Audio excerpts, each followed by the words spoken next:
Kama nilivyokuambia mimi muziki nimeanza 2012 lakini nimekuja kuanza kusikika 2025. Ina maana okay. Bana Diameter ni wasanii gani ambao walikutia motisha wewe kuingia kwenye game na ambao unawaangalia hadi sasa hivi? Mimi sikufichi bwana. Mimi mtu ambaye alinitia motisha kwenye game alikuwa ni Malo. Kipindi hicho. Malo nilikuwa namkubali sana. Sio nilikuwa namkubali. Malo namkubali mpaka kesho kutwa. Japokuwa kakaa kimya lakini ni moja kati ya wasanii ambao wasanii wangu pendwa ukiniambia Malo yumo. Okay. Unadhani muziki wako una utofauti upi na wasanii wengine wa kizazi kipya? Muziki wangu una utofauti katika engo nyingi. Katika engo nyingi sana. Na that's why nadhani hata nakwambia nimejipanga katika engo pia za kutofautisha muziki wangu na muziki wa watu ambao tayari washatangulia au waliopo. Kwa muziki wangu uko tofauti sana na hata project zinazokuja nadhani mtaona wenyewe kwamba Kwa hiyo tumejifunza nini kutokana na mafanikio ya Kidampa?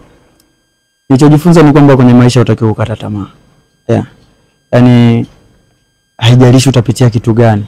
Yaani upaswi kukata tamaa. Naomba kukata tamaa tu, yaani kukata tamaa penyewe ni dhambi. Sawa. Upaswi kukata tamaa. Nadhani kama ningekuwa nishakata tamaa huko nyuma nadhani nisingekuwa hapa mpaka leo. Ningekuwa labda nafanya mambo mengine. Lakini nilichojifunza kikubwa kwenye maisha ni kutokukata tamaa. Kwa chochote kile. Moja ya clip ile trend sana mtandaoni ni ya ule msichana ambaye alionekana akiimba nyimbo kwa hisia, akitoa kabisa machozi. Ndio aliyekupiga tukio? Hapana. Yaani huwezi amini ile clip. Sasa hivi ni mtu wangu wa karibu sana sasa hivi. Lakini kipindi ile clip inatokea kwanza tulikuwa tufahamiani kabisa. Nakumbuka ilikuwa kwenye show na director wangu alisema ujue sasa hivi tumeachia nyimbo, ilikuwa kama na wiki moja na siku kadhaa. Sema inabidi sasa hivi tutafute challenge ambazo tukiwa kwenye show, tukipata show yoyote mimi nitadili na watu ambao tunaimba nao vizuri. Zile ndio zitakuwa aina yetu ya challenge. Sasa ile siku tumeenda kwenye show, nakumbuka ilikuwa Sahara. Tumefika pale basi tunafanya show kawaida. Sasa ile kwenye ile show alikuwepo bibie Flora pale. Basi tumefanya pale show, tumemaliza, tumerudi nyumbani. Hapo simjui kabisa. Mara tukae kuonana na kupiga story. Kwa pale nyumbani tumekaa hivi akasema unajua kuna challenge moja nimepiga challenge hapo, kuna moja nimepata hapo, kuna binti alikuwa analia kweli, yani inaonekana kabisa yani ni nyimbo ambayo na feel yani tuone kweli kuiona ile clip.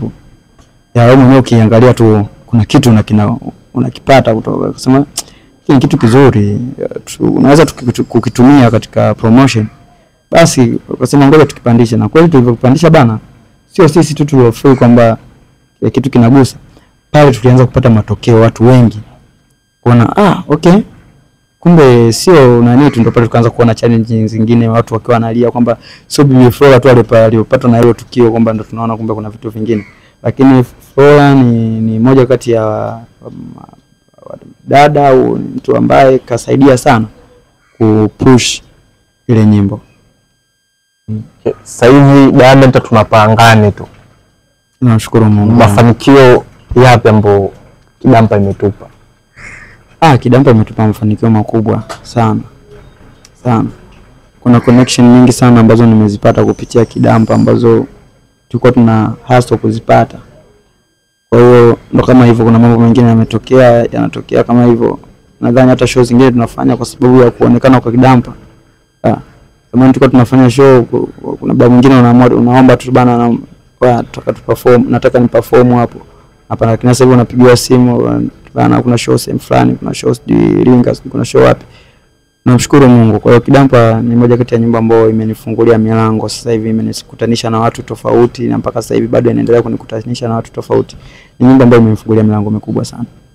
Okay. Mashabiki wanaokufuatilia, wa Tanzania wanaokusupport, unalipi la kuambia? Cha kuambia tu ni kwamba waendelee kunipa nguvu, waendelee kunisupport, waendelee kustream Kidampa ambayo ipo kwa sasa hivi. na tutarajia makubwa sana baada ya project hii ya Kidampa.